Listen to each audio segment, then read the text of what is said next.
What's up, folks? Justin Randal here. Going to walk you through some speed squatting, high flying box jumps, and a little bit of accessory work that took place last week. So typically on my speed days, I'm using accommodating resistance. For those of you who don't know what accommodating resistance is, it's typically bands or chains added to the bar. What that does is as you sit down into the bottom of the squat where you're weakest, the weight lessens, and as you stand up and become stronger throughout the lift, the weight increases, thus causing you to strain harder throughout the entirety of the lift. So on this day, I'm box squatting, but if you'll notice, I'm not actually sitting on the box. What I'm using the box for is basically just a reference point to know where I need to come up from. Because I'm trying to basically create some motor recruitment patterns. I'm just trying to build some muscle memory here through repetition by basically hitting the same spot over and over and exploding from the same spot over and over. The reason for this is so that when I get to the meet, I don't find myself searching for depth. I really don't have to think about it. It's just a programmed response. I hit the depth that I need to get at to get a good lift and get out. So really that's all I'm trying to do here on this day. Is obviously I'm trying to generate speed, but as well as just getting to that parallel spot and getting right out of there.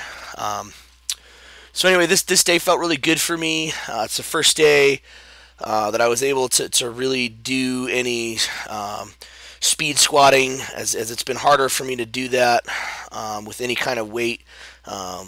Post-surgery, because just that fast twitch and explosion has really been kind of painful up until this day. So I was really excited to be able to finish a workout and just get all the way through it. Felt really good on this day, so I'm happy to be back.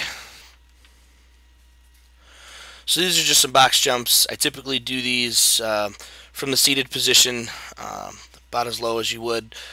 Use a box for speed squats. The reason for that's pretty much the same. You're just generating motor recruitment patterns, teaching yourself to be explosive from the bottom of the squat, because you really don't need to be explosive from 4 inches down in the squat. You really want to be down at the bottom, up you go.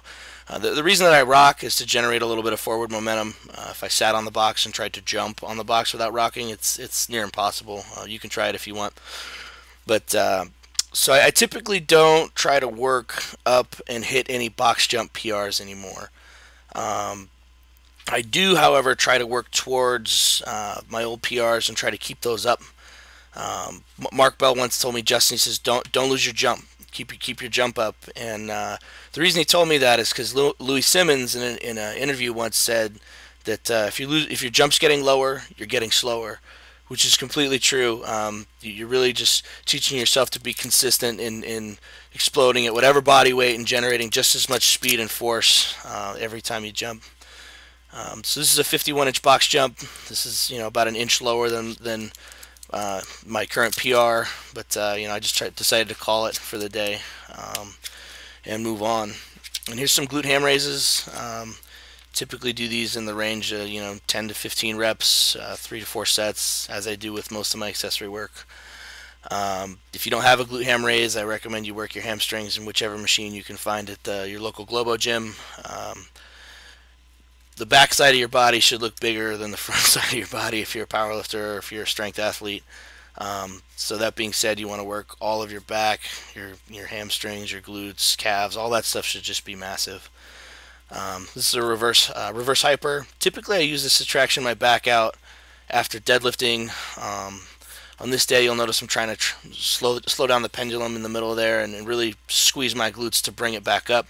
So there's two ways you can really use this machine, and on this day I'm really focusing on working on my glutes here and not letting it swing forward real hard.